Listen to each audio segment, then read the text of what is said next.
আসসালামু আলাইকুম। চকলেট গুড়ের নিচে যেই গুড়ের স্বাদ সবচেয়ে বেশি, গুড়ের জগতে যতগুলো গুড় আছে চকলেট গুড়ের চাইতে সুস্বাদু গুড় কোনোটাই হয় না। তো চকলেট গুড়ের নিচে যে গুড়টা দ্বিতীয়তে আছে সবচেয়ে সুস্বাদু, সেটা হচ্ছে যে এই যে দানাদার গুড়।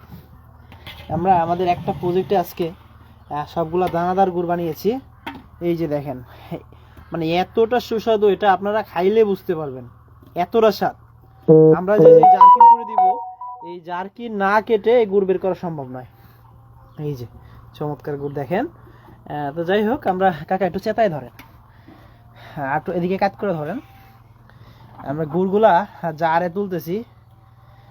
গুড়গুলা হয়েছে সকাল 8:30 9টার মধ্যে গুড়গুলা হয়ে গেছে। চেতায় ধরতে হবে কাকা, চেতায় ধরতে হবে, হাওয়া না নিতে পারলে গুড় বের হবে না। যাচ্ছি কি একটু চেতন।